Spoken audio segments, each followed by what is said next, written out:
உலகத்தை நேசிக்கிறவங்க பரிசுத்த வேதாகமத்தை தொடவே மாட்டாங்க. தேவனை நேசிக்கிறவங்க பரிசுத்த வேதாகமத்தை விடவே மாட்டாங்க. பரிசுத்த வேதாகமத்தை விடாமல் வாசித்து தியானித்து அதன்படி நிற்க முயற்சி செய்து கொண்டிருக்கிற ஒவ்வொருவருக்காகவும் தான் இந்த பதிவை நான் எடுக்கிறேன். நமக்கு தெரியும், பரிசுத்த வேதாகமம் பழைய ஏற்பாடு எபிரேய மொழியிலையும் புதிய ஏற்பாடு கிரேக்க மொழியிலையும் எழுதப்பட்டது.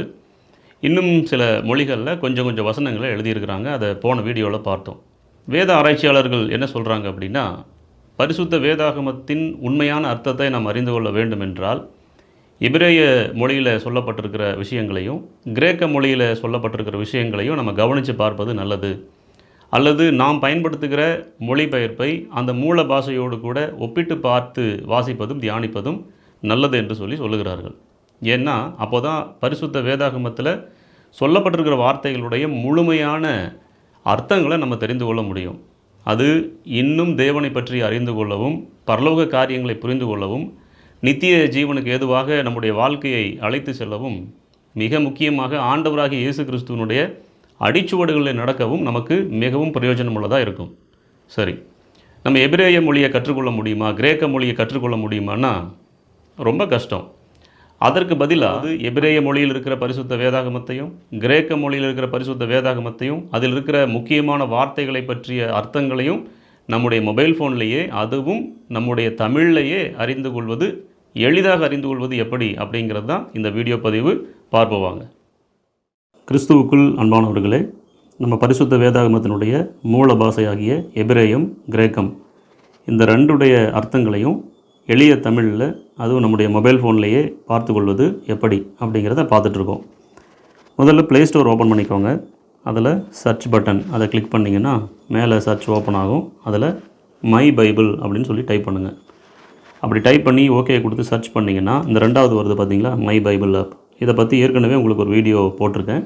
தெரியாதவங்க இதில் இருக்கிற செட்டிங்ஸ் எல்லாம் எப்படி பண்ணணுன்னு தெரிஞ்சுக்கிறதுக்கு அந்த வீடியோவை கூட நீங்கள் பார்க்கலாம். இதை இன்ஸ்டால் பண்ண பிறகு ஓப்பன் பண்ணிக்கோங்க. ஓப்பன் பண்ணிங்கன்னா மை பைபிள் ஆப் இப்படி ஓப்பன் ஆகும். அதில் ஆங்கில வேதாகமம் வரும், அல்லது நீங்கள் எல்லாமே ஓகே பண்ணிட்டீங்கன்னா ஆங்கில வேதாகமம் டவுன்லோட் ஆகிரும்.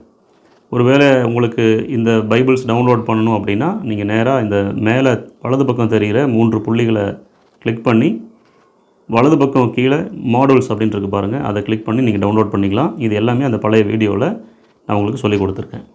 சரி, இப்போ எபிரேய வேதாகமத்தினுடைய அர்த்தங்களை தெரிந்து கொள்வது எப்படி அப்படின்னா, இப்போ பாருங்கள், இந்த கேஜேவி ப்ளஸ் பக்கத்தில் ஒரு ப்ளஸ் இருக்கா, அதுக்கு பக்கத்தில் இருக்கிற ப்ளஸ்ஸஸ் கிளிக் பண்ணிங்கன்னா கீழே இப்படி ஓப்பன் ஆகும். இந்த இடத்துல கிளிக் பண்ணிங்கன்னா உங்களுக்கு எந்த பைபிள் வேணுமோ அதை வச்சுக்கலாம். நான் இப்போ தமிழ் வச்சுருக்கேன். இப்போ அடுத்து நம்ம செய்ய வேண்டியது என்ன அப்படின்னா, மறுபடியும் இந்த மேலே வலது பக்கம் இருக்கிற 3 புள்ளிகளை கிளிக் பண்ணி நடுவில் இருக்கிறது பாருங்கள் டிக்ஷனரி விண்டோ, அதை கிளிக் பண்ணிங்கன்னா கீழே ஓப்பன் ஆகும். கீழே பாருங்கள் ஒரு எம்டி பாக்ஸ் ஓப்பன் ஆயிடுச்சு. சரி, இதற்கு அடுத்து என்ன செய்கிறது, ஸ்டெப் பை ஸ்டெப்பாக சொல்லித்தரேன். கவனமாக கேட்டு அதை ஃபாலோ பண்ணிங்கன்னா ரொம்ப எளிமையாக எபிரேயம் கிரேக்கம் இந்த அர்த்தங்களை நம்ம தெரிஞ்சுக்கலாம். மேலே மறுபடியும் 3 புள்ளிகளை கிளிக் பண்ணுறோம். செட்டிங்ஸ் போகிறோம். செட்டிங்கில் போயிட்டு இந்த லுக்கப் அப்படின்ட்டு இருக்கிற இடத்துல ஸ்ட்ராங்னு டைப் பண்ணுங்கள், STRONG டைப் பண்ணி ஓகே கொடுத்தீங்கன்னா முதல்ல ஒரு பாருங்க ஒரு பாக்ஸ் போட்டு ஸ்ட்ராங்ஸ் நம்பர்ஸ் அப்படின்னு சொல்லிவிட்டு அதை கிளிக் பண்ணுங்கள். செக் பண்ணிவிட்டு அதில் வந்து டிக் அடித்த மாதிரி வருதா, அதை பண்ணதுக்கப்புறம் சேவ் ப்ரொஃபைல் செட்டிங்ஸ் சேவ் பண்ணிவிட்டு மறுபடியும் பின்னால் வந்துடுங்க. இப்போ பின்னால் வந்து பார்த்திங்கன்னா அந்த வசனங்களுக்கு பக்கத்தில் நம்பர்ஸ் வந்திருக்கும். இந்த ஒவ்வொன்றுமே வந்து அந்த ஸ்ட்ராங் நம்பர்ஸ் அப்படின்னு சொல்லுவாங்க. இதில் ஏசாயா 9ஆம் அதிகாரம் 6ஆம் வசனத்தை எடுத்து வச்சுருக்கேன். இதில் பாருங்கள், நமக்கு ஒரு பாலகன் பிறந்தார், நமக்கு ஒரு குமாரன் கொடுக்கப்பட்டார், கர்த்தத்துவம் அவர் தோளின் மேல் இருக்கும், அவர் நாமம் அதிசயமானவர், ஆலோசனை கர்த்தா, வல்லமையுள்ள தேவன், நித்திய பிதா, சமாதான பிரபு என்னப்படும். இதை தெரிஞ்சுக்கிறதுக்கு என்ன செய்கிறது, இதை வார்த்தைகளுடைய அர்த்தங்களை தெரிஞ்சுக்கிறதுக்கு. ஸோ ஒரு விஷயத்தை நீங்கள் டவுன்லோட் பண்ணி வச்சுருக்கணும். 3 புள்ளிகளை கிளிக் பண்ணுறோம். மாடல்ஸ் போகிறோம். அங்கே பாருங்கள் கீழே இங்கிலீஷ்ன்னு இருக்குது, இந்த இடம் இங்கிலீஷ்ன்னு இருக்குது, அதை அப்படியே வச்சுக்கோங்க. மறுபடியும் வலது பக்கம் STRONG ஸ்ட்ராங் அப்படின்னு சொல்லி கிளிக் பண்ணுங்கள். மேலே பாருங்கள் இங்கிலீஷ் டிக்ஷனரிஸ் அப்படின்னு சொல்லி வரும், இதை கிளிக் பண்ணுங்கள். கடைசியில் வந்தீங்கன்னா ஸ்ட்ராங்ஸ் பைபிள் டிக்ஷனரி அப்படின்னு இருக்கும். அதை நான் ஏற்கனவே டவுன்லோட் பண்ணி வச்சுருக்கிறேன். 5.88 இருக்குது பார்த்தீங்களா, அதை இங்கே கிளிக் பண்ணிங்கன்னா மேலே டவுன்லோட் பட்டன் வரும், இந்த ஏரோ மார்க் வரும். அந்த ஏரோ மார்க்கை கிளிக் பண்ணிங்கன்னா டவுன்லோட் ஆயிரும். டவுன்லோட் ஆன பிறகு பேக் வாங்க. இப்போது இதே பொசிஷன் இருக்குது. ஆனால் இப்போ பாருங்கள், இந்த அதிசயமானவர் அப்படிங்கிறதுக்கு வண்டர்ஃபுல் அப்படின்னு இங்கிலீஷ் வேதாகமத்தில் இருக்கா, இதை கிளிக் பண்ணுங்கள். இந்த வண்டர்ஃபுல் அப்படிங்கிறத கிளிக் பண்ணால் கீழே வருது பாருங்கள், வண்டர் பிடிபி டெஃபினிஷன். இந்த ஒரிஜினல் இருக்குது பாருங்களா, அந்த ஒரிஜினல் தான் வந்து அதிசயமானவர் அப்படிங்கிறதுக்கான எபிரேய வார்த்தை.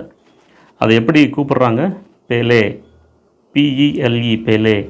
அதை எப்படி உச்சரிக்கணும், அந்த ஃபோனட்டிக் அப்படி கொடுத்துருப்பாங்க, பேலே அப்படின்னு சொல்லி உச்சரிக்கணும்னு கொடுத்துருக்காங்க. அதுக்கான அர்த்தங்கள் என்ன பாருங்கள், வண்டர், மார்வெல், அதில் ஏ அப்படின்னு போட்டு wonder, extraordinary, hard to understand thing. B போட்டிருக்காங்க wonder of God's act of judgment and redemption அப்படின்னு சொல்லி போட்டிருக்காங்க. இது ஆங்கிலத்தில் இருக்குது.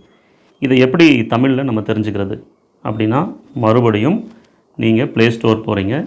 ப்ளே ஸ்டோர் போயிட்டு மறுபடியும் சர்ச் பண்ணுறீங்க, என்னென்னு ட்ரான்ஸ்லேஷன் இல்லை ட்ரான்ஸ்லேட் அப்படின்னு சொல்லி கிளிக் பண்ணுங்கள். ட்ரான்ஸ்லேட்னு கிளிக் பண்ண பிறகு கூகுள் ட்ரான்ஸ்லேட் அப்படின்னு ரெண்டாவது இருக்குது பார்த்தீங்களா, அதை கிளிக் பண்ணுறீங்க. அதை இன்ஸ்டால் பண்ணிக்கிறோம், கூகுள் ட்ரான்ஸ்லேட். அதை இன்ஸ்டால் பண்ணிவிட்டு ஓப்பன் பண்ண பிறகு தமிழ் இங்கிலீஷ்னு கீழே இருக்குது பார்த்தீங்களா, அதுக்கு நீங்கள் என்ன செய்யணும்னா, இந்த பக்கம் இடது பக்கம் தமிழ் இங்கிலீஷ் வச்சுக்கோங்க, வலது பக்கம் தமிழ் வச்சுக்கோங்க. இந்த தமிழ்னு கிளிக் பண்ணால் இங்கே டவுன்லோட் ஆப்ஷன் கேட்கும், அதை டவுன்லோட் பண்ணிக்கோங்க. ஏன்னா அப்போ தான் ஆஃப்லைனில் கூட அது ஒர்க் ஆகும். இப்போ அது டவுன்லோட் ஆகிட்டுருக்கா, டவுன்லோட் ஆகிடுச்சா, டவுன்லோட் ஆன பிறகு வெளியே வந்துடுங்க. இப்போ இங்கிலீஷ் டு தமிழ் அங்கே இருக்குது. இப்போ என்ன செய்கிறோம், மறுபடியும் இந்த பைபிள் ஆப் ஓப்பன் பண்ணிவிட்டு இந்த வண்டர்லேருந்து காப்பி பண்ணுறோம். வண்டர்லேருந்து கிளிக் பண்ணி கீழே கடைசி வரைக்கும் காப்பி பண்ணுறோம். காப்பி மறுபடியும் நேராக எங்கே வரோம், ட்ரான்ஸ்லேட் கூகுள் ட்ரான்ஸ்லேட்டுக்கு வரும். இங்கே வந்து பேஸ்ட் பண்ணால் என்ன நடக்குது பாருங்கள், ஆச்சரியம், அதிசயம். இந்த ஆச்சரியங்கிறது அசாதாரணமானது, புரிந்து கொள்ள கடினமாக உள்ளது. ஆச்சரியம், கடவுளின் தீர்ப்பு மற்றும் மீட்பின் செயல்கள் அப்படின்னு சொல்லி வருது. ஸோ அதிசயமானவர் அப்படிங்கிற வார்த்தைக்குள்ளே இவ்வளவு விஷயங்கள் ஒளிஞ்சிருக்கு. அதை வந்து நம்ம என்ன செஞ்சுருக்கிறோம், ரொம்ப எளிமையாக எபிரேயத்திலிருந்து ஆங்கில வேதாகமத்தில் மொழிபெயர்த்துருக்குறாங்க. அதை வந்து அந்த ஸ்ட்ராங் டிக்ஷனரியின் மூலமாக நம்ம அந்த வார்த்தையினுடைய அர்த்தத்தையும் ஆழத்தையும் இப்படி கண்டுபிடிச்சிக்கிறோம். இப்போ கிரேக்க வார்த்தையினுடைய அர்த்தம் எப்படி கண்டுபிடிக்கிறது அப்படின்னா, புதிய ஏற்பாட்டுக்கு போகணும். புதிய ஏற்பாடு மத்தேயு 1ஆம் அதிகாரம் 1ஆம் வசனத்துக்கு போகிறேன். இங்கே எப்படி இருக்குது பாருங்கள், த புக் ஆஃப்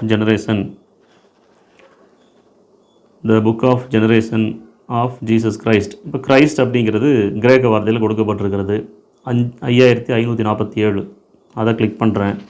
கீழே ஓப்பன் ஆகுது பார்த்தீங்களா, கிரைஸ்ட் அப்படின்னு anointed. Christ was the messiah, the son of God, anointed அப்படின்னு வருது. இந்த அனாயிண்டட் அப்படிங்கிறதுக்கு என்ன அர்த்தம், ஆங்கிலம் தெரிஞ்சவங்களுக்கு பிரச்சனை இருக்காது, தெரியாதவங்களுக்கு தான் இந்த பதிவு. திரும்பவும் அந்த அனாயிண்டட் அங்கே கொண்டு போயிட்டு பேஸ்ட் பண்ணுறேன். என்ன வருது பாருங்கள், அபிஷேகம், அனாயிண்டட் அப்படின்னா அபிஷேகம் பண்ணப்பட்டவர் அப்படிங்கிறதெல்லாம் அர்த்தம். இப்படி தான் நம்ம ரொம்ப எளிமையாக என்ன செய்யலாம் அப்படின்னா, பரிசுத்த வேதாகமத்தினுடைய எபிரேய கிரேக்க வார்த்தைகளை நம்ம ரொம்ப எளிமையாக அறிந்து கொள்ளலாம். ஒருவேளை இதில் டவுட் இருக்கும் அப்படின்னா திரும்பவும் இந்த வீடியோ பதிவை போட்டு பாருங்கள். இதற்கு முன்னாலேயே இந்த மை பைபிள் ஆப் பற்றி உங்களுக்கு விலாவரியாக ஒரு வீடியோ போட்டிருக்கிறேன். அதில் செட்டிங்ஸை ப்ராப்பராக பண்ணி முடிச்சுக்கிட்டு இந்த வீடியோவுக்கு வந்தீங்கன்னா ரொம்ப எளிமையாக எபிரேயம், கிரேக்கம் இவர்களுடைய அர்த்தங்களை நீங்கள் தெரிஞ்சுக்கலாம். ஆழமான அர்த்தங்களை தெரிந்து கொண்டு இன்னும் கடவுளோடு கூட நெருங்கி வாழவும் கர்த்தர் நமக்கு உதவி செய்வாராக. God bless you. கிறிஸ்துவுக்குள் மிகவும் பிரியமானவர்களே, இந்த பதிவு நமக்கு மிகவும் பிரயோஜனம் உள்ளதாக இருக்கும் என்று சொல்லி நான் நம்புகிறேன். தொடர்ந்து இப்படிப்பட்ட முக்கியமான பதிவுகள், நமக்கு பிரயோஜனமுள்ள பதிவுகள் தொடர்ந்து நம்முடைய சேனலில் வரும். ஜெபித்துக் கொள்ளுங்கள். தேவனுடைய நாமம் மகிமைப்படட்டும். கர்த்தர் தாமே நம்ம ஒருவரையும் ஆசீர்வதித்து காப்பாராக. ஆமென்.